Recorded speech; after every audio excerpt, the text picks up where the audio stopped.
The second throw? Yeah, but the third footage was better.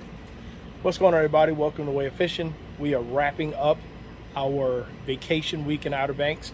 This is the last video I want to shoot. So we just got back to Richmond. I'm going to walk you guys around and we're going to talk about this.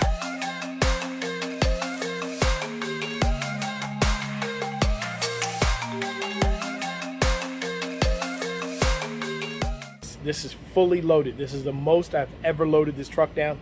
The whole back seat is full. I can't see out the rearview mirror. I could barely see out the side mirrors to change lanes. I've got all my equipment on here, so we're gonna walk through. When I built this rack behind me, and these are for sale, you have to contact me because I have to quote you out on it. My plan was to pull a lot from the overlanding culture. You can't really overland in Virginia on the East Coast. Everybody owns everything. There's not that much land anywhere. But I saw a lot of benefit of what those guys are doing that I could use for fishing. So I took a lot of the inspiration videos and ideas off YouTube and incorporated them into this rack that is going to allow me to kayak fish and just fish in general better. So let's do a quick walk around of this thing fully loaded down. I've added some new lights. We're going to show some of that footage and just show you guys the truck. So let me back up, see how far I can get back, put Caleb in the shot. So that is the truck fully loaded, okay? So what you have on this right now, you've got a 12-foot Moken, you've got an 11.7 Shoalie, and then you've got a 10-foot Hoodoo. This is a modified bed extender. Bed extenders typically come out farther and go up shorter. I made it shorter, we welded it so it went up higher. I added a bar here, right? So now that kayak sits across. It lowered my total footprint along the ground. Clearance, approach angle, and departure angle change because this doesn't go back as far. If you don't know what that is, you can look that up. I have every saltwater rod that we have on this truck right now. And so what it did, when I added the Malone kayak wings, you can see with the C wings, you see they're a V, and so they opened up this 80-inch bar. I've got the paddles tucked up on fish grips, and then it opened up this bar, and I said, whoa, I can outboard hold all the fishing rods, because these things are really long. I wanted to keep them out of the bed. So what I've got right now, I've just got a bungee. They sit on this rundown. These are 4 feet apart. So that holds the rods wonderfully. We've got a full-size crab pot in here. We've got crab baskets, we've got crab traps, we have foldable beach chairs. This is holding 3 coolers. There's one that's full of crabs. There's another one that's just full of some random gear. We come around. There's another cooler. Nothing's in that right now. That's Caleb's cooler for his kayak when we saltwater fish, because we don't use stringers anymore because sharks will grab you. That little spider down there. But that's brown tote. I'll show you guys some footage of that. That is a Coho tote that I picked up at Costco. It's got all my saltwater gear in it that's not in tackle boxes. So extra bags of plastic, all that sort of thing. In here are cooking utensils, spatulas, fillet knives, tongs, blah, blah, blah, blah, blah. That's all in there. This is a live bait tank. So we catch bait. It's actually got an aerator. It's got a bilge pump.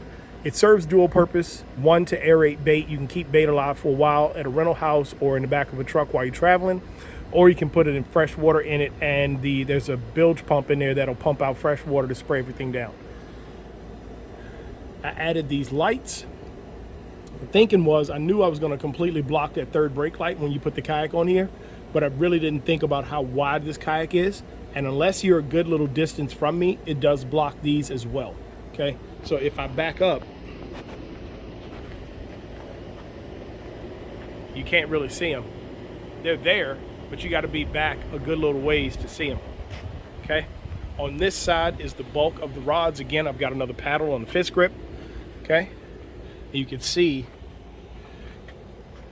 how many fishing rods are tucked up under here, and a stakeout pole.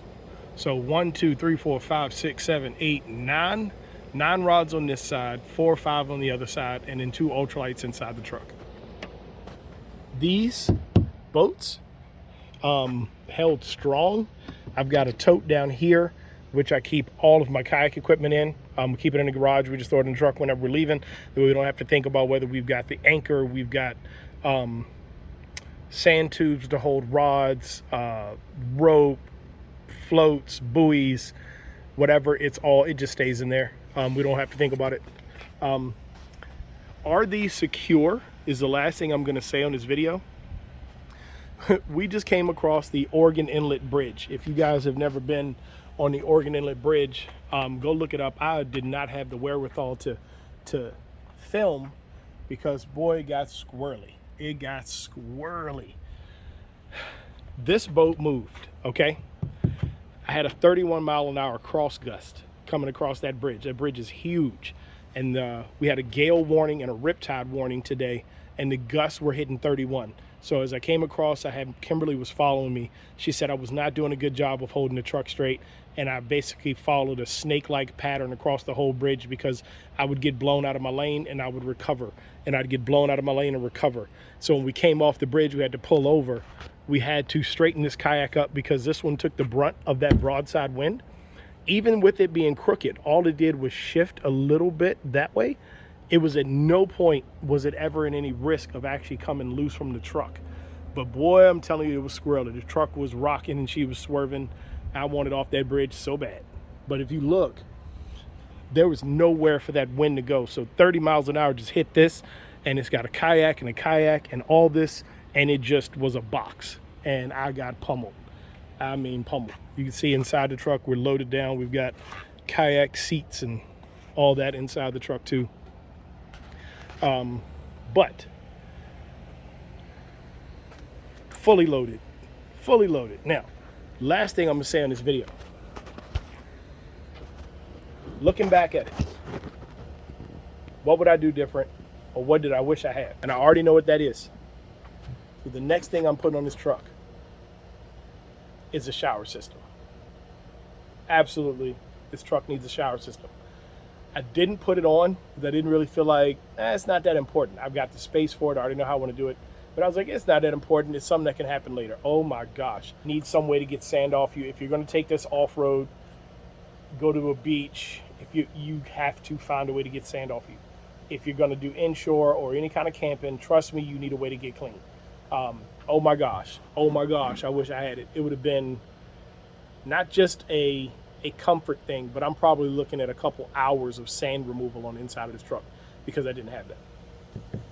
The other thing this truck is getting is air. So Keith at Revolution Images told me, man, yeah, air would be nice, but it's not really something you need. You shouldn't focus on that right now, and it made sense. It was a logical argument. Well, on this video, Keith is going to watch it. How long did it take us to find air today? 40 minutes? Man, it took us 40 minutes to find somewhere that had air so I could air my tires up. I ended up going through having to go up to 55 miles an hour on 18 PSI on 33s. I didn't want to do that on pavement, not on dirt. I drove for 40 minutes at 18 PSI on pavement. I did not like going 50 to 60 miles an hour with tire pressure that low. The truck was just spongy, she was bouncing. And I just, at one point, I wanted to pull over and just chill for a minute, catch my breath, because I'm like, man, I couldn't go slow because traffic was just pushing me. But everywhere I stopped, nobody had air pump. I need onboard air or some way to air this truck up. 33s, 17, 33 inch, like, what are these, 285 17s? They take a lot of air to air them up. So one of those little plug-in cigarette lighter, that's not even gonna cut it. And I don't even have cigarette lighters in the truck. I took them out. I hardwired USBs. So we're gonna have to figure out an air system. There's lots out there, but you know me, I gotta figure out the most inexpensive, cost-effective way to do it. So shower system is next, air system is next, gotta do it. I cannot do that again. So this thing is phenomenal. The lights I put on it worked extremely well. I filmed Caleb trying to catch bait after dark. There was no light, and when I hit the lights on the truck, I mean, lit up every kayak. You guys can see it in this footage. Now, I can load very easily.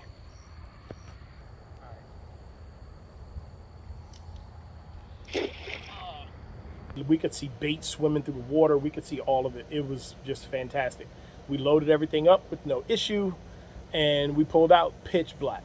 Everything worked exactly as I thought it would when I built it. So Stay tuned for the next video where I'm going to build a shower system and I'm going to figure out an air system. So thanks for watching my way of fishing. Get out there and fish your way.